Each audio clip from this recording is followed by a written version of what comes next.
But I got one for you. You said go to war to preserve your way of life. Well, Chuck, this is your way of life. And if your spy satellites don't see nothing, if there ain't no war, then you can go home and prematurely take up golf, my friend. Because there ain't no war but ours. What happens when all of America's enemies are defeated, but the U.S. security state needs to keep existing?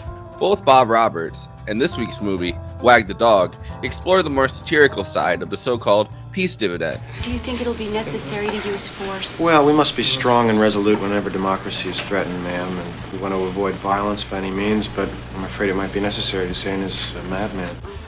In 1991, Colin Powell, being interviewed in the wake of the Gulf War, said, "I'm running out of demons, I'm running out of villains. I'm down to Fidel Castro and Kim Il-sung." The first night of the war, everybody was, in heaven. They saw these strikes go in very successfully. Casualties were almost nil. Television pictures of bombs going down chimney stacks and all that sort of stuff. And some of the reporters were running around saying, this is going to be over right away.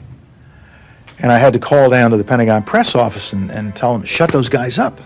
The fear in the defense and weapons industries was at the end of the Cold War, and a possible global peace meant that their capabilities would have to be pared down. The spy satellites show it, Mr. Breen. They show no war. Then what good are they if they show no war? I mean, what are we spending $250 billion a year in the Defense Department? What good are they if they show nothing? In 1993, Larry Beinhart wrote a novel called American Hero, which was a satirical work that speculated that George H.W. Bush had worked with a Hollywood agent and a dying Lee Atwater to secure re-election by staging Operation Desert Storm. Hitler revisited. America will not stand aside. The world will not allow the strong to swallow up the weak.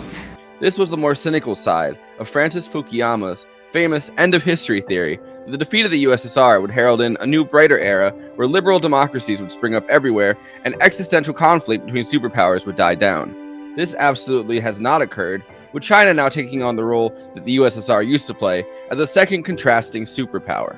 Neoconservatives and defense industry employees obviously did not want the end of history to occur for another reason. I liked it. I liked it very much. Others, Colin Powell says, that'll teach us to leave you up at Camp David alone with him. Peace is boring, and politics must be matched with spectacle. The Gulf War, although short-lived and incredibly destructive, was a boon for Republican politicians and the media, especially CNN, which was able to treat Operation Desert Storm as the first war broadcast as 24-hour news coverage. The Gulf War, smart bomb falling down a chimney, 2,500 missions a day, 100 days. One video of one bomb, Mr. Morse. The American people bought that war. War is show business.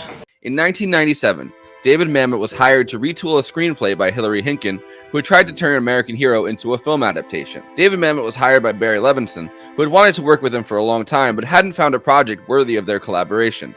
Levinson did not like Hillary Hinken's original screenplay and felt like faking an entire war was too ambitious for a project he wanted to shoot and direct in just 5 weeks. Another major change in the country's cultural zeitgeist was that the Clintons had taken power. Tens of millions of dollars have been spent. And there have been, by the way, 2 federal reports by independent agencies saying that what I said and what my wife said in the very beginning of this was true, that we were not involved in running the savings and loan, that we lost money on a real estate deal, and that this whole inquiry is going after 2 people who lost money on a real estate deal made almost 19 years ago now.